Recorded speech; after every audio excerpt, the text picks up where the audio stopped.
All right, welcome, Max. Parallax View. Happy to be back. Yeah, we're doing this on the eve of your course, which starts on Sunday, March 10th, called the Gray Robes Initiation into a Global Digital Priesthood with Max Border, and the first two videos are out. I've been listening to them. They're beautiful. They're full of clarity and ideas, and it should be a great course. How are you feeling about it? I feel great, and I'm putting the finishing touches on the fifth course today. So once we finished, I'll return to that, and I'll be able to send you the remaining three plus a bonus video for anybody who wants it. And if we want to reserve that for the high tier folks, the highest tier folks, that's totally fine. Yeah, the exclusive, very special members of the Gray Robes, the elite of the Gray Robes, right? That's right. There's Yeah, an And I'm elite in the perfectly gray comfortable robes. with elitism. yeah, Please the ones that are behind the barred absolute in Alexander's language, the guys with the big dicks, basically. no. Oh, well, I don't know about that. I guess I'm never mind. Sorry, this is our podcast. We banter and we move between the sublime and the dirty. That's how we kind of roll here. In Max. between So, the sublime and the scatological. I love it. exactly. I hope you're comfortable in that zone. Definitely. That's where I live. I find middle ground boring. Hmm. Yeah. There was actually a recent study, or at least pretended to be a study, in a proper scientific magazine online, where it was proposed by some guy called Wang and Wang Dong. I don't know if I'm not making this up. That there is a correlation between IQ, a negative correlation between IQ and penis size, right? And Oh. and I don't know if that's. I mean, it's so absurd, and it reeks a little bit like a hoax, like the Sokol hoax, something like. Mm-hmm. But it was in a peer-reviewed magazine. So the idea that the bigger your intelligence, and so on and so forth, and Oh, so really? yeah. Well, that And that so doesn't they make come. that doesn't make a lot of sense with respect to certain kinds of stereotypes. So, for example, there's a stereotype about Asian men, and yet we also know intuitively that Asian men outperform most people in the world on IQ tests. So Right. that is the point. That is the point that they have the smaller dick people have the bigger IQs. Oh, I see. Okay. No, but they also accounted in this study apparently for, cultural and ethnic differences. So they didn't compare black cocks with Asian cocks. They didn't do that. Yeah. So, but they compare. We're about to be canceled, banned from YouTube. No, but I mean Sayonara, guys. they. I mean, I think it's a hoax, but in the study it said they personally analyzed 1,200 different cock sizes, and it was just a silly thing. I think 1,200 precisely, no, exactly. 1,000, This was like 12,000, an arbitrary number, 12 or? to no 12,000 was it? I think Oh. from anyhow. There, it's funny, and this is actually relevant to the gray robes, especially to the bonus material that I was just telling you about. I have this thing that's plausibly Jungian, where I discuss the sacred shadow, the idea that within the gray robes we have this moral imperative to explore the shadow, to play in the shadow, but also to explore it in a serious manner. Because of course, Jung said if we don't, it can be explosive and terrible. So we're trying, in my view, to stake out this territory between excess, right, on the one hand, and asceticism on the other, denying yourself the shadow, not looking at it, not addressing it, which is in many respects half of your humanity. It's just the dark, obscured half. Okay.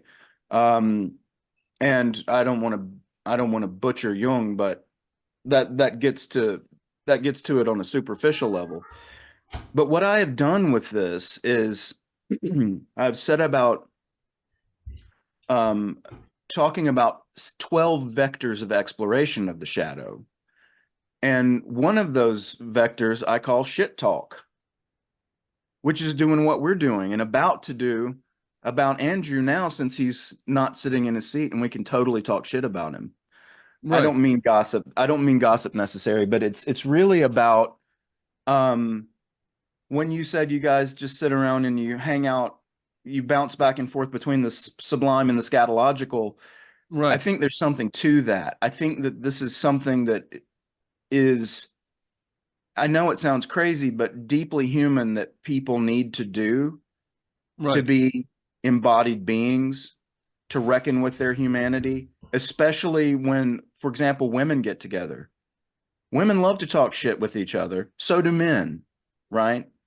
And it's that sort of, I call it shit talk, that is it is a mechanism for exploration of the shadow that is bounded, that is within the stones around the fire, right? We don't cross into the profane.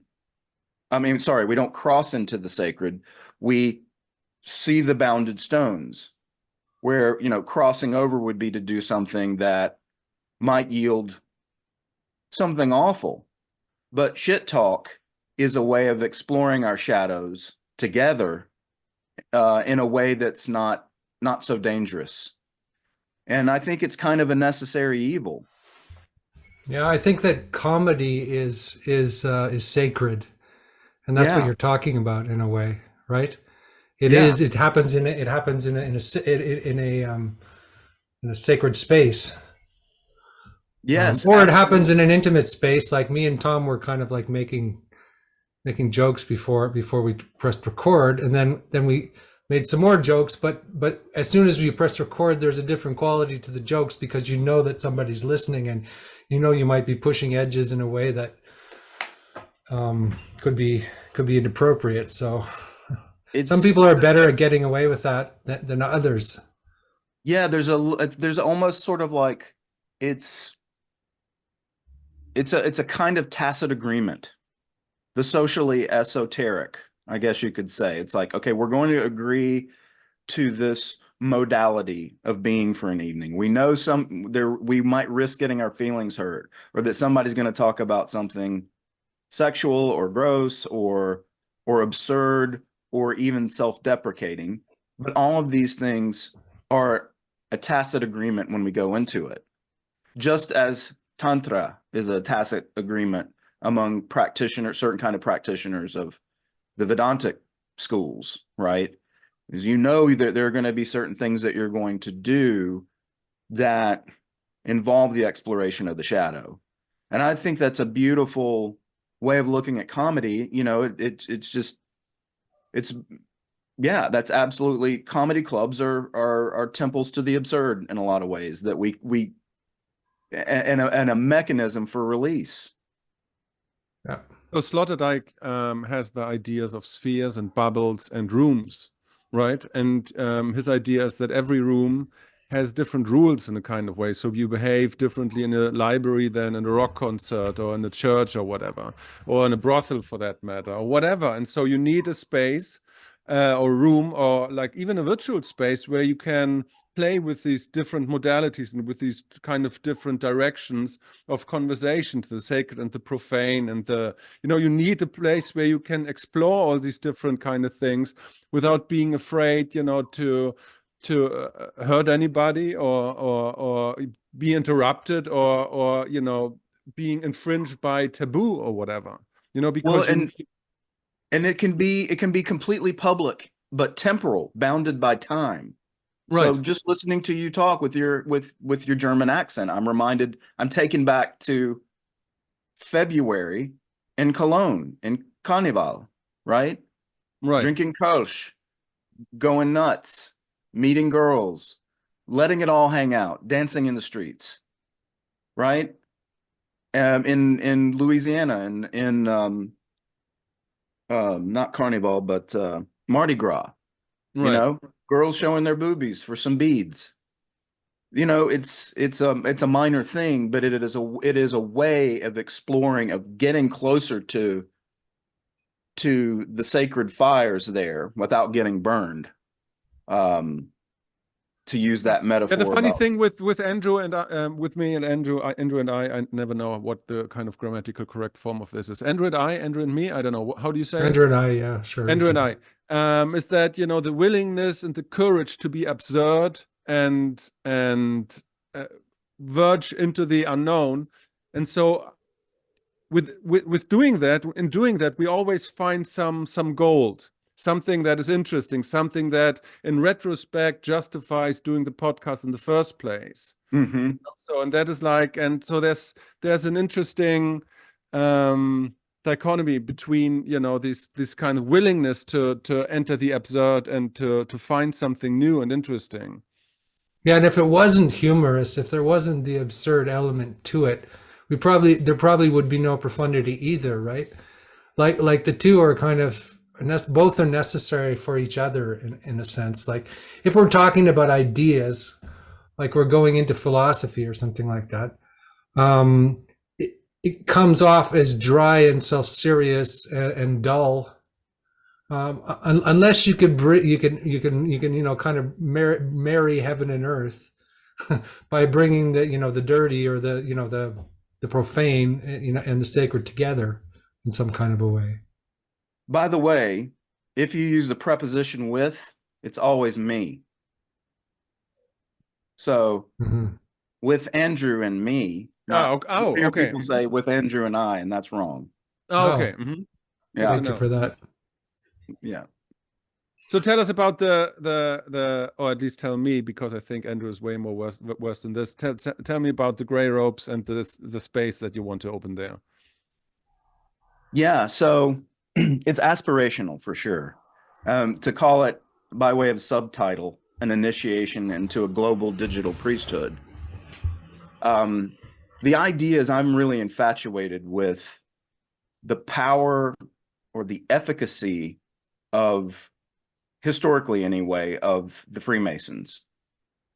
The Freemasons are to this day, this probably, I don't know, 1,000-year-old organization that was able to contrive certain elements, ritual practices, initiatic experiences, social technologies, all of which allowed them to bond together with a certain degree of solidarity.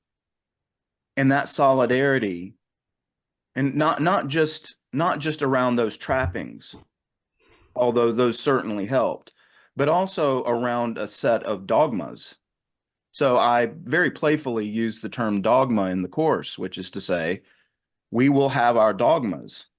That is not to say we will be dogmatic.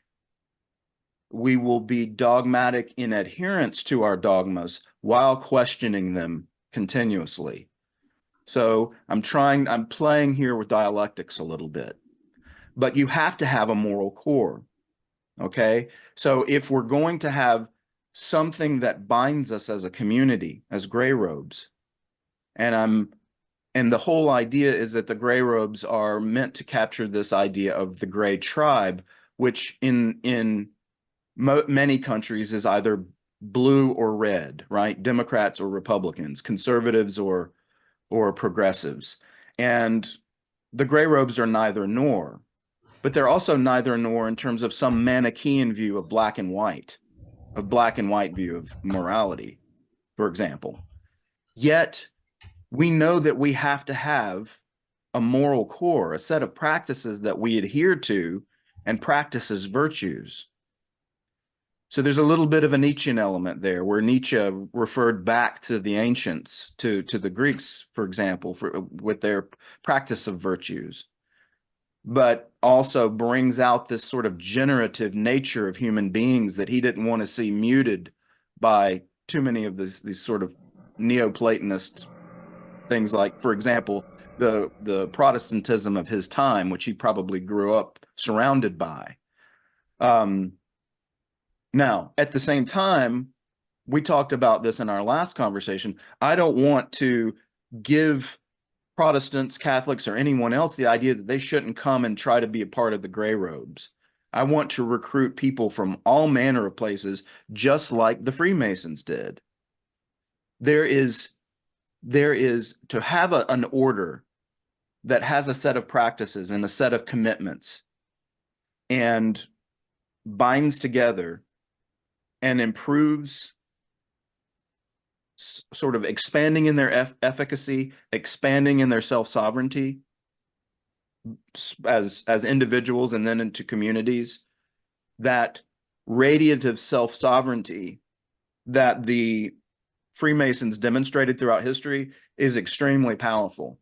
We need to bring that back. We need to bring back the idea of fraternal order around common interests and common needs, especially if people don't have something like church or temple. This can give them a pathway, a vector for these kinds of experiences of solidarity, of morality, of ways of looking at the world. Even what I call in part one, which he would have seen, the gifts of existence. Also, we call the illuminations. So ways that we can filter the world around us and our enterocosm, our inner lives. Learning about all of these things and practicing them together binds us in solidarity. But in the digital age, we're going to find tremendous pluralism. In other words, differences among people from one to the next. And we're also going to find that we have a Canadian living in France. We have a German guy. You know, are you in Germany? No, I'm in Spain. In Spain. And then an American guy living in South Carolina after having just moved from Texas. So it's not to say that I don't have aspirations for in-person interactions, which are the most powerful, to be able to touch, you know, and embrace a brother or a sister in the fraternity or the sorority, if you like. I want to stop you there, Max. Can I ask you a question before you continue about that, the fraternity and the sorority thing? Because you've defined it as a fraternity, and you know, I don't have a problem with that because I think fraternities are necessary. I think male bonding is necessary. I think there's a taboo about that in society, which is actually kind of damaging to men and women. And you know, I've been in men's groups and things like that. But then a lot of women would say, "Oh, this," you know, they feel alienated because you're proposing a fraternity here. And so how would you respond to that? It's more that it's more a holdover from the way people used to speak when they were sex segregated. Yeah. So there were fraternities and there were sororities. Now, these days, the only kind of sorority that people generally talk about are in universities in the United States. And these are, young women have these as kind of like on-campus clubs, right? And same with fraternities, they're college things. But that's not really what I'm talking about. I'm talking about a mutual aid organization, or Like brotherhood and sisterhood, right? brotherhood and sisterhood, right? Yeah. So the brotherhood of man concept is kind of what I would say back to them. Think of it as the brotherhood of man, fraternal being a kindredness among people. Now, I have thought very, very long and hard about whether and to what extent the gray robes should just be men. And because there's a sense in which I do long for that interaction. And what I've come to is the idea that there may be opportunities within the gray robes to segregate from time to time, in ways that are generative and fruitful for either the men or the women involved. But we have women who have signed up for the gray robes course, for example. I certainly don't want to exclude them, because to me, this is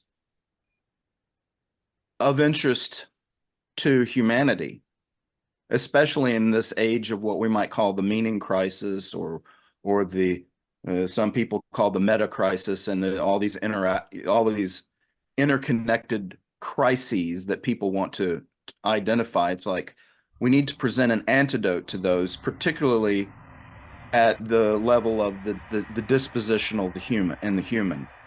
And that's really what I'm trying to at least figure out how to get across. Personal development, sovereignty, efficacy, togetherness, kindredness, solidarity, moral practice, virtue, all that stuff. And that can ripple out into the wider society. So how does because you're talking about the gray robes and digital priesthood, so what does your map in a kind of way look like? I mean, for example, Alexander Barth, he speaks about archetypology and about, you know, the chieftains and the priests and the shamanoids and the matriarch and the patriarch, and so he has like the whole archetype structure within his map constituting his, you know, digital tribehood, let's say. So like, do you operate with these kind of terms, or do you have like similar things, or like what does your map for the digital priesthood for men and women like kind of look like? I have my own set of archetypes that I've contrived, and some of them appeal to Bard's archetypology. Bard and I are friends, and I love his influence. I readily admit that. In fact, you'll hear his name a lot throughout because I want to give him credit to things that have influenced me. But I sometimes run with things and make them my own. And to the extent that we are to some extent basking in the mystery and asking questions, it is not my place or Barb's place necessarily to say this is the way it shall be. There will have to be a mechanism of reconciliation among the priesthood and deriving a canon and so on. But a lot of this is exploration right now. So for example, archetypes. Bard has this distinction between the pillar saints and the boy pharaohs. And I love this, see the pattern everywhere, and want to run with it, and have run with it. But I've also introduced new archetypes that haven't been tested in any kind of way. They're more imaginative. They're more just pattern recognition with my own mapping on it, or appeal to old Jungian archetypes like the sovereign or the magician or the wizard. I call the wizard. And that set of archetypes is, in my mind, important to how we understand and type each other within the organization. Not only is it fun and interesting to explore the differences, but it also helps us with organizational processes. So, for example, I just have a follow-up question, Max? Because yeah, please. I didn't want you know, to compare anything, you know, between you and Bart. The question I was like going for was more, okay, so you have a digital priesthood, and you were talking, you know, before about you know, fraternity, sorority. You were like thinking about, you know, having a space for men. So now women in the course. So maybe, you know, and so like, how does digital priesthood, you know, find its way for men and women in the gray robes, you know, like where, you know, in terms of functionality or like orientation, or like how do you differentiate that? That was more my you know, my question. Yeah, and I think my answer has to be it has to be tentative. It is a form of autocatalysis, okay? So for me to try to completely map out everything within the gray robes from the start without having real humans interacting, there has to be this bouncing back and forth between my proposal for this, which is what I've done with this course, and people's actual practices. And that may negate or invalidate some of the things I'm proposing, or Bard's proposing, or Sweeney is proposing, provided that Sweeney wants to continue to play in this kind of proto-organization, right? So I get it is, yes. yeah. the Me autocatalytic and sorry, go ahead. aspect is that it has to be tested. Everything can't be this rationalist thing that's set down by the tablets of Moses. I try to do a lot of that for sure, because I want to have a series of starting points. But You're some talking to a things may German man. I know exactly what you're talking about. Max is a secret Rationalist. German. He's trying to create a Setting things up. We're very good in this. Yes. Sometimes to the detriment of everybody else. You know? Right. Ordnung. Do you have German background, Max? Obviously, it would appear so. No, teasing. Yeah, I got to live in Germany as a young man, Oh, that's right. Yeah, I remember. and that was one of the most formative experiences of my life. So So I But have you don't, sorry, Andrew, you can't, but you don't have German ancestry, or where you like, a little bit, but I'm a Okay. mutt like most Americans. Yeah, right. yeah. probably about a quarter. Yeah, but what I'm hearing you say is that you want to create, you're not creating laws. You're creating proposals, and which can be played with by other people. And Yeah. that it's almost like me and Tom were talking to the other day about, we were talking about the courses that we've been doing and what has worked and what hasn't. And it seems to me that the courses that are working on Parallax are done by people who are kind of leaders of small communities, in a sense that they're trying to create a tribe of people around them, or they have a communal purpose. They're not just out with one sort of thing for themselves, which is kind of interesting. And I wonder if this is a new pattern of how people think, and how philosophers will be in the future, rather than being individual icons. That it is, we are moving into what Bard calls tribopoiesis, and Yes, and yes. that so that Tribopoiesis is a good. the Yeah. reason to ask you to come and do the course is that you're bringing in a kind of a micro tribe to our tribe, and there's these tribes kind of dancing with each other, based around certain figures who have not leading them out of their own egotism, but just wanting to propose something or propose a model. Absolutely. And there's no doubt there are going to be people with a deep philosophical bent and an orientation, and they're going to be hard-headed. I mean, Alexander Bard is hard-headed as hell, as am I, and we butt heads. But there's something beautiful in that. There's something generative about that wrestling that happens sometimes. When you can, because and obviously he lives his dialectics. Sometimes you're reconciling, talking past each other, and through the conversation you actually do agree. You're just using different words. But sometimes it's like, okay, I didn't see things from that perspective, and now that I've taken on that perspective, it's really interesting. Let's figure out whether and to what extent there's a reconciliation there of the perspectives, or if I need to abandon the old one and take this one on permanently. I'm totally comfortable with that. There are some core things that I want to see in an organization like this, particularly as the idea of the grays. And this goes back to my original contact with you, Tom, when we talked about the social singularity, my first book in this series. About decentralization. Decentralization is a concept, the idea of breaking up power into smaller units and lateralizing relationships through technological means. This is a kind of it's interesting for people who are interested in systems, but otherwise it's bloodless.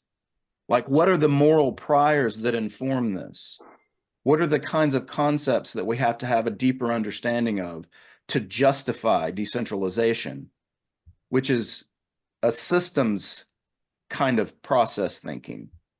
It doesn't have, it needs to be animated by something richer, something deeper.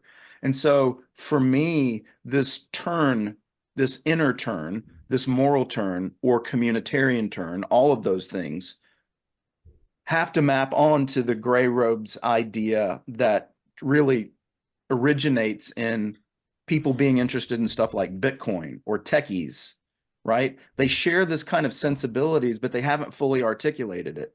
And the gray robes is a way of saying, yes, carry on with what you're doing. Carry on making interesting digital ledger technologies that allow people to cooperate freely across vast distances, but don't forget why you're doing what you're doing. If all you're thinking about is Lambos and mooning tokens, you're not a gray robe. Mhm. So If the you're gray thinking, robes is a reference yeah, to religion, right? And yet it's not entirely a religion. And again, I've been thinking about this concept of the Silk Road, which has come up. I mean, Alexander's been talking about this for a long time, and I've heard John Vervaeke recently talk about it. He had this concept of a religion that's not a religion, and he said in a recent interview with Jordan Hall that he doesn't want to use that term anymore, that he wants to use the Silk Road, which is a through line through all the different religious traditions, which would include, something from Sufism, something from Buddhism, something from Taoism, all kinds of different Christian mystical traditions and Islamic traditions, and so that interests me a lot. mm-hmm. And the figure that I've seen that most embodies that so far has been Gurdjieff, but there's been many, of course. So I'm wondering where you're at in terms of your study of religion and integrating that into the gray robes, which is you're obviously using religious metaphors here. Yeah, for reasons that are both pragmatic and I'd say respectful, I don't want to step on the toes of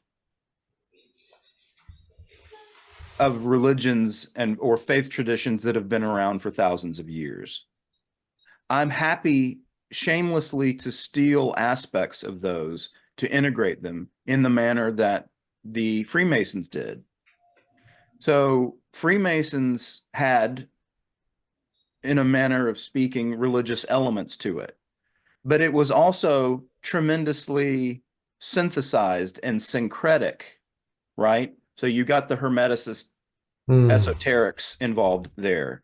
You had definitely some sort of deism, but it was a deism that allowed for the Muslim, the Jew, the Christian, all to gather together at the same lodge as brothers. At the same time, I think we do not want to create a situation whereby it's like, what are those? The Unitarian Church. Yeah. The Unitarian Church is just a whole bunch of fluff nothing, right? There must be lines drawn, even if we have to draw them. Even if in this practice of tribopoesis, we are doing line drawing exercises together. Once those lines are drawn, there is a difference between those within and those without. And that is absolutely necessary for the creation of any kind of fraternal or moral order. So stealing from religion while respecting it is certainly part of it. And for some people, you can't do that. You can't steal from our religion and say you're respecting us. But, well, I'm going to give it my best because there are just certain things, rituals and practices that are out there, I think, that can be blended and harmonized to become central to who the gray robes are. It's just, this is really deep human stuff that's been tested through time, and we discard it. And if we just discard it, I think that would be a mistake. I think the reason that we are in all of these interconnected crises is because people have discarded too much of the past. We have shorn ourselves of our roots. Yeah. So there's like bulldozer of modernity, and then there's an anthropological kind of study of looking in the ground of what was there. It seems that there is this movement from the neo-atheists to a more, let's say, intelligent, an anthropological view of religion as being full of incredible, um, forms of wisdom that and knowing that are kind of like the average Joe and doesn't even have a. I mean, even though a lot of the sort of people who are very secular and atheist secular people, I think they're just ignorant. Like they're very smart, and I think they're deeply ignorant. It's quite an amazing combination of intelligence and ignorance. That's what I see in a lot in the secular atheist liberal kind of world. I can't but agree, especially since I come from that. I mean, I have a longer story about this I could tell sometime, and it's a deeply personal story, but at least Tell part it, of it. man. Can you tell it, or is it, or do we not have the space here for that? I'd love to hear a story, Max. I'm just worried I'll start crying on camera for God and everybody. And then I'll forget why we were even talking about it, but let's see. I'll give it a shot. My dad and mother split. My dad and mother worked a lot when I was young, and so I stayed a lot with my grandmother. My grandmother was a charismatic Protestant Christian, right? So she was trying to inculcate me at a very young age. She would take me to church. They would do all this ecstatic dancing and praise songs, and it's called the charismatic church in the United States. It's a form of Protestantism that you see a lot in the South. And so she was trying to get to me early, as it were. And she taught me a lot about sin and repentance and all this kind of stuff, even though I was, I think, relatively innocent at the time. She was trying to keep it that way. And then my dad and mom divorced, and my dad got remarried. There were some custody battles in there between my mom and dad later on. And the thing about it is, my dad was, I love my dad to bits. He's passed, he's dead now. But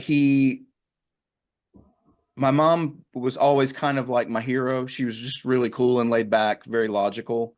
Whereas my dad used guilt and manipulation a lot.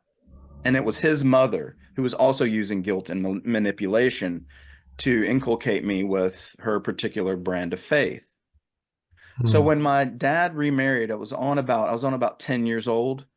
I got this, there was a custody battle. My dad had decided that he was going to try, since he had remarried, to reconstitute a family. My dad was always very emotionally needy.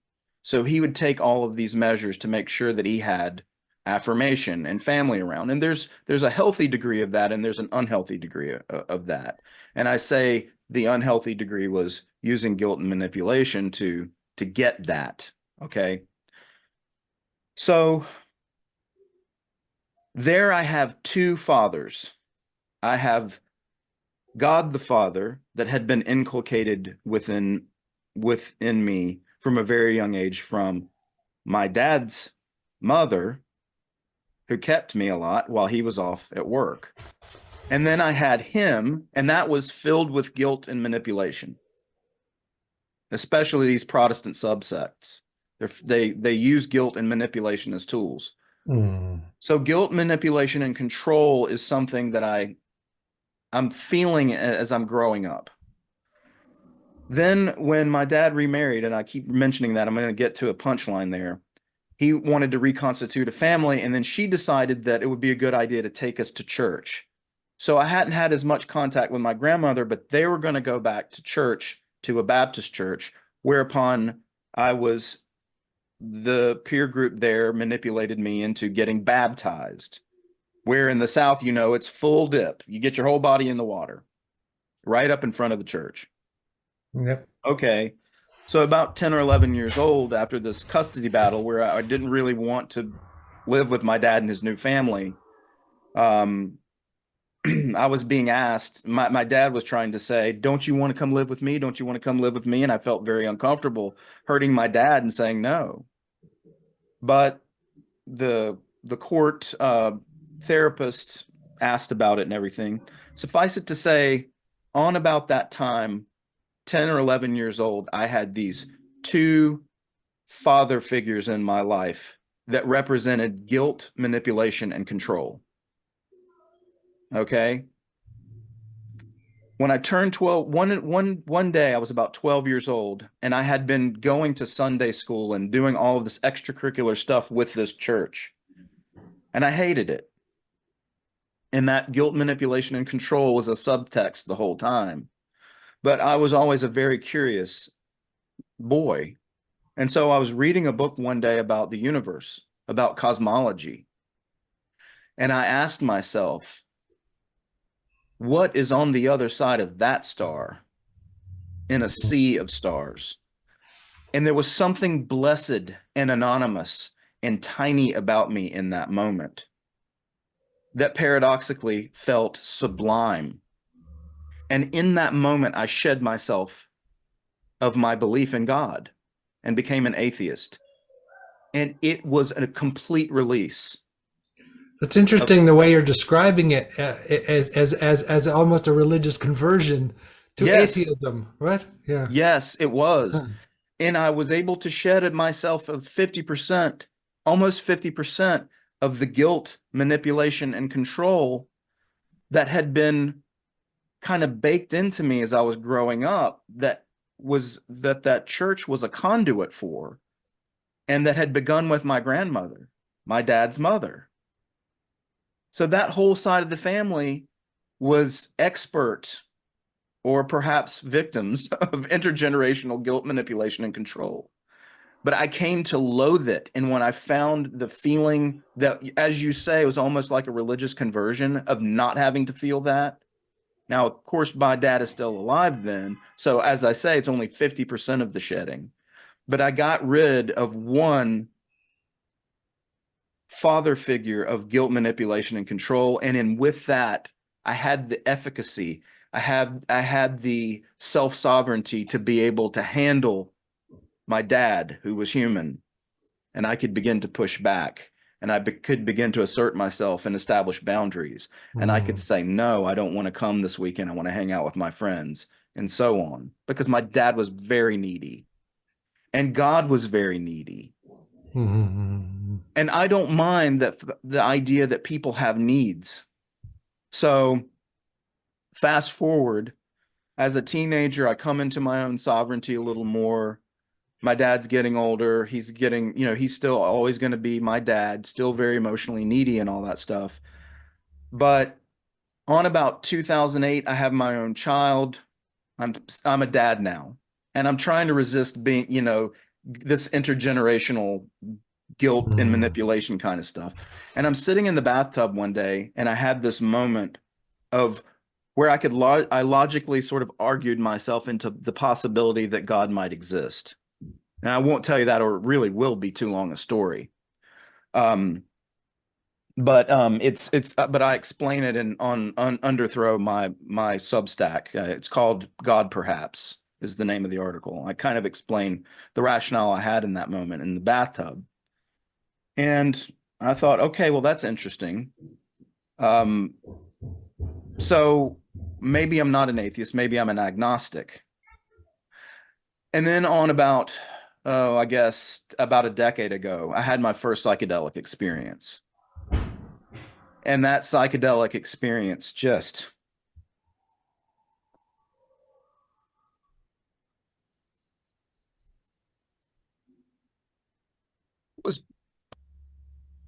it was powerful. And forgive me.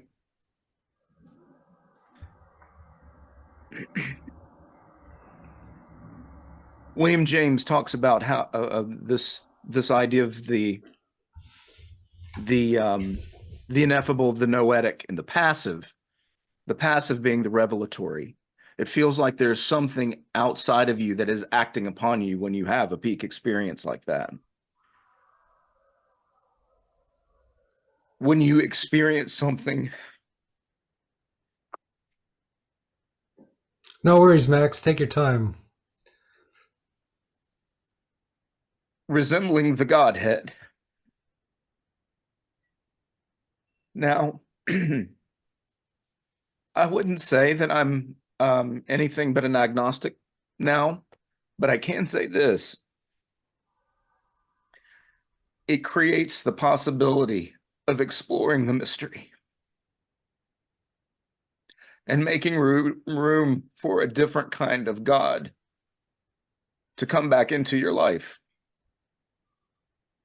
but one that is married to this idea of generative unfolding as being immanent and part of the universe. And creative, generative, self-sovereign, extending outward. And so I like to play with that in my thoughts. Whether it's real or not in some deep ontological sense, I cannot say. But I came full circle in life in the sense that I had two moments of religious conversion that seemed like diametric opposites, but are now reconciled. And I still hate systems of guilt, manipulation, and control. It's one of the things that motivates me very deeply in my politics.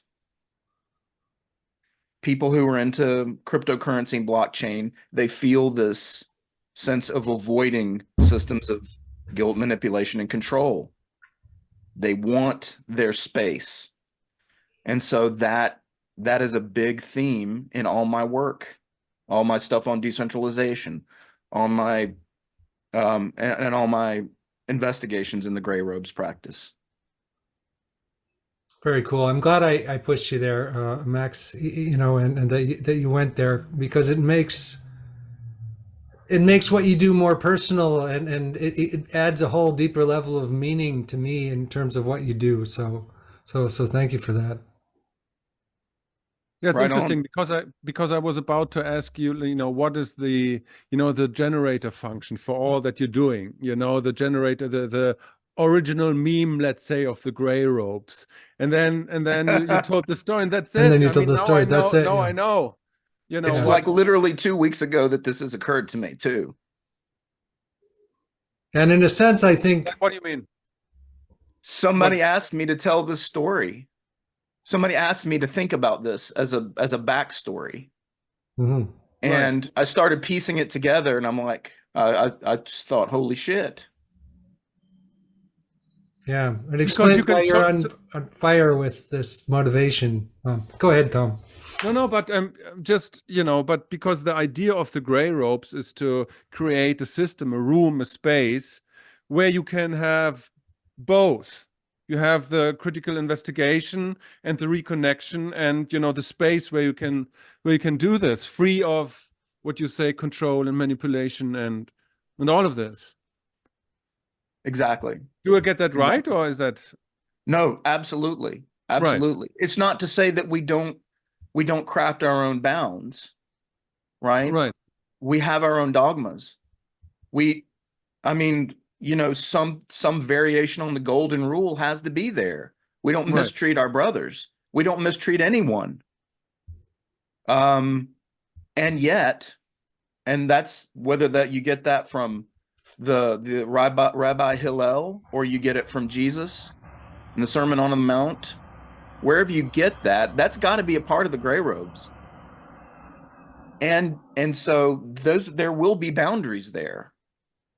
Ahimsa as a practice will be there, which is basically the same thing. Nonviolence. We don't initiate violence against our fellows. That's definitely there. That is a constraint, but that is not guilt, manipulation, or control. That's the practice of a virtue. And when we cooperate and collaborate together, digitally or in the same room, practicing the virtues, we can maximize our sovereignty and our efficacy together. that is a beautiful vision to me. And it's the antithesis of the things that I felt growing up. Yeah, I spoke to John Vervaeke, and he has a similar story to you, being raised in a very toxic fundamentalist Christian family, and then I think the pain of that really inspired him on his investigation of truth, and then now he's coming back and talking to all these Christians without committing to the faith, and having this view of the Silk Road through line. And so anyway, and I have the kind of opposite experience. I had no religion in my life growing up, and I had no religious toxicity whatsoever. And I was like sort of an atheist when I was 12, and then I kind of like now I skipped that whole denial of the thing, and then refining it again. And I just curious about all the different kinds of religion. So I never had that sort of animosity. So it's like, it's very interesting. Well, that's why I love that feels so much to me like it tracks with your interest in Gurdjieff. Yeah. Gurdjieff just embodies this intersection, to me, this Silk Road intersection in beautiful and interesting ways that I'm still coming to understand. But I know you're interested in the Vedantic traditions as well, isn't that right? Well, yeah, I studied, religious studies in university. I studied all the Eastern religions, and I did Zen, and my major practice is Tantric Buddhism. But I like them all, and I've studied them all. Mm. What was I going to say? Yeah, the thing that's interesting about Gurdjieff is, in a way, it sounds similar to what you're doing, in that he never, like, in a way, he was doing esoteric Christianity, but he never told anybody that. And in a way, he was also doing esoteric Sufism, and he never told anybody that. In a way, he was also doing Vajrayana Buddhism and Western esotericism, but he never told anybody that. He gave you the goods that you could work with. So it's very hard to integrate things without making a mess, right? Without making just a. I think that's the danger of integration, but he was one of the guys that I think was very successful in doing that, in my opinion. They were all trailblazers. No, Madame Blavatsky and Crowley, they all did the same thing. They kind of syncretized and integrated, the different kinds of religion from all over the world. That was their thing, basically. Yeah. Yeah. Who was the first guy you said, Tom? Blavatsky? Madame Blavatsky, yeah, the theosophist, the famous. He was the first that traveled around the globe and made brought all these Eastern traditions to the West, basically. So I know that was it Schopenhauer and Schopenhauer, Schopenhauer brought Buddhism to the academic discourse in Germany when the first one. Yes. Even, he had always the same name for his poodle because he thought the soul of the poodle is always the same.